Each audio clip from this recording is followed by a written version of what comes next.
Hi കൂട്ടുകാരെ, കുട്ടികൾക്കും മുതിർന്നവർക്കും ഒരേപോലെ ഇഷ്ടപ്പെടുന്ന ഒരു സ്നാക്സുമായിട്ടാണ് ഞാൻ ഇന്ന് വന്നിരിക്കുന്നത്.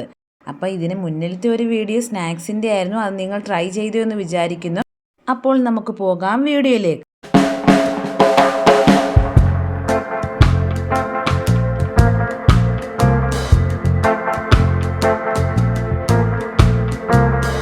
അപ്പോൾ കൂട്ടുകാരെ, നമ്മളിന്ന് ഉണ്ടാക്കാൻ പോകുന്നത് ചിക്കൻ കട്ട്ലറ്റ്.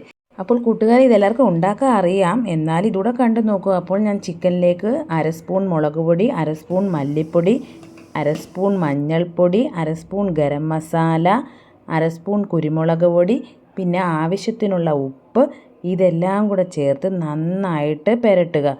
നല്ലതുപോലെ മസാലയെല്ലാം ആ ചിക്കനിൽ പിടിക്കണം. അത് പുരട്ടി വെച്ചിരിക്കുന്നത് എടുത്ത് നമുക്ക് പാനിൽ വറുത്തെടുക്കാം. വറുത്ത് കോരിയെടുക്കുക. കുറച്ച് എണ്ണ ഒഴിച്ചിട്ട് വറുത്ത് കോരിയെടുക്കുക.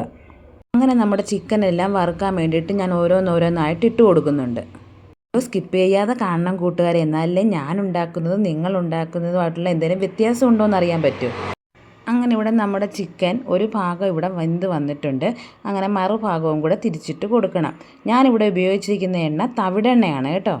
പിന്നെ ഞാനിവിടെ ഒരു 6 ഉരുളക്കിഴങ്ങും 2 സവാളയും 3 പച്ചമുളകും ഒക്കെ എടുത്ത് വെച്ചിട്ടുണ്ട്. ഉരുളക്കിഴങ്ങ് ഞാൻ പുഴുങ്ങി എടുത്തിട്ടുണ്ട്. പിന്നെ ആ സവാളയൊക്കെ ഞാൻ കൊത്തി അരിയുന്നുണ്ട്. ഉരുളക്കിഴങ്ങ് ഇവിടെ പുഴുങ്ങി വെച്ചിട്ടുണ്ട്. പിന്നെ കുറച്ച് വെളുത്തുള്ളി, കുറച്ച് ഇഞ്ചി, ഇതെല്ലാം കൂടെ നമ്മുടെ ഇടികലിനകത്തോട്ടിട്ട് ഇടിച്ചെടുക്കുക. എൻ്റെ ഇടി കണ്ടപ്പോൾ തുമ്പി ചോദിക്കുന്നു, അമ്മ ഈ തറ ഇടിച്ച് പൊട്ടിക്കുമോയെന്ന്. അങ്ങനെ ഒരു ഇടിയാണ് ഞാൻ കല്ലിന് കൊടുത്തോണ്ടിരുന്നത്. പിന്നെ നമ്മുടെ ഉരുളക്കിഴങ്ങുണ്ടല്ലോ, പുഴുങ്ങി വെച്ചിരിക്കുന്ന ഉരുളക്കിഴങ്ങ് നല്ല കൈ കൊണ്ട് നല്ലതുപോലെ അങ്ങോട്ട് ഉടച്ചെടുക്കുക. ഇങ്ങനെ 6 ഉരുളക്കിഴങ്ങാണ് ഇവിടെ എടുത്തിരിക്കുന്നത്. അപ്പോൾ വറുത്ത ചിക്കൻ മിക്സിയുടെ ജാറിലിട്ടൊന്ന് ക്രഷ് ചെയ്തെടുക്കുക. പിന്നെ നമ്മൾ വറുത്ത എണ്ണയുണ്ടല്ലോ, ആ എണ്ണയ്ക്കകത്തോട്ട് തന്നെ സവാളയും പച്ചമുളകും പിന്നെ ഞാൻ ഇടിച്ച് പദം വരുത്തിയ ഇഞ്ചിയും വെളുത്തുള്ളിയും കൂടി ഇട്ട് ഒന്ന് വഴറ്റി എടുക്കുക. അതൊരു ഹാഫ് കുക്കിംഗ് ആകുമ്പോൾ കുറച്ച് കറിവേപ്പിലയും കൂടി ഇട്ട് കൊടുക്കുക കേട്ടോ. കറിവേപ്പില ഇല്ലാതെ ഒരു പണിയും നമുക്കില്ല. അപ്പോൾ കറിവേപ്പിലയും കൂടി ഇട്ട് നന്നായിട്ട് അങ്ങോട്ട് ഇളക്കുക. ആവശ്യത്തിനുള്ള ഉപ്പിടുക. ചിക്കനിൽ നമ്മൾ ഉപ്പിട്ടിട്ടുണ്ട്, അതുകൊണ്ട് നോക്കി ഉപ്പിടണം കേട്ടോ.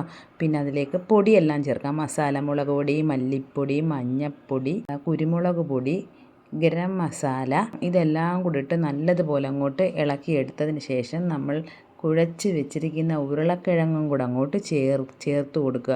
ഈ ഒരു സമയത്ത് തന്നെ നമ്മൾ ക്രഷ് ചെയ്ത് വെച്ചിരിക്കുന്ന ചിക്കനും കൂടെ ഇതിനകത്തോട്ട് ചേർത്ത് കൊടുക്കണം കേട്ടോ. അതിനുശേഷം നന്നായിട്ട് ഇളക്കിയെടുക്കുക. നന്നായിട്ട് ഇളക്കിയെടുത്തതിന് ശേഷം ഈ ഒരു സമയത്ത് നമുക്ക് വേണമെങ്കിൽ മല്ലിയിലയും കൂടെ ചേർക്കാം. പക്ഷേ എൻ്റെ മല്ലിയില ഇല്ലായിരുന്നു കൂട്ടുകാരെ, അതുകൊണ്ട് ഞാൻ കറിവേപ്പില വെച്ചാണ് അഡ്ജസ്റ്റ് ചെയ്തത്. പിന്നെ ഞാൻ കുറച്ചുകൂടെ ടൊമാറ്റോ സോസും കൂടെ ഒഴിച്ച് നല്ലതുപോലെ കുഴച്ചെടുക്കുന്നുണ്ട്.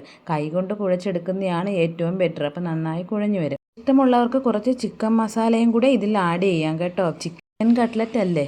പിന്നെ ഞാനിവിടെ കുറച്ച് റസ്ക് എടുത്തിട്ടുണ്ട്. റസ്ക് ഞാൻ പൊടിക്കാനായിട്ട് എടുത്തു. പിന്നെ 2 മുട്ട എടുത്തിട്ടുണ്ട്. മുട്ടയിലേക്ക് ഒരു നുള്ളു ഉപ്പും കൂടെ ചേർത്ത് നല്ലതുപോലെ അടിച്ച് പതപ്പിച്ചെടുക്കുക കേട്ടോ.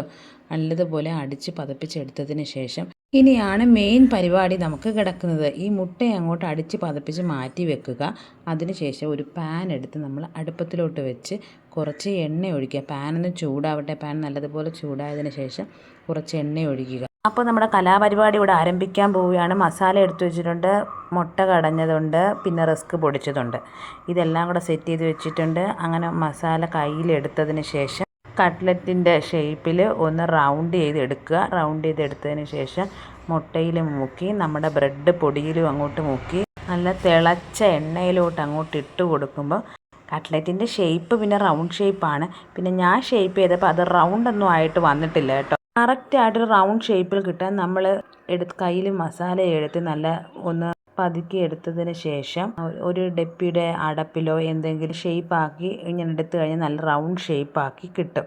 അത് ഞാനിവിടെ ചെയ്തിട്ടില്ല. ഞാനല്ലാതെ തന്നെ കയ്യിൽ വെച്ചിട്ട് ഷേപ്പ് ചെയ്തെടുത്ത് മുട്ടയിൽ മുക്കി നമ്മുടെ റസ്ക് പൊടിയിൽ മുക്കി അങ്ങ് എണ്ണയ്ക്കകത്തോട്ട് ഇടുമായിരുന്നു. അങ്ങനെ നമ്മുടെ ഓരോ കട്ട്ലറ്റും വറുത്ത് കോരി ഞാൻ എടുക്കുന്നുണ്ട്. നല്ല സൂപ്പർ ടേസ്റ്റാണ്.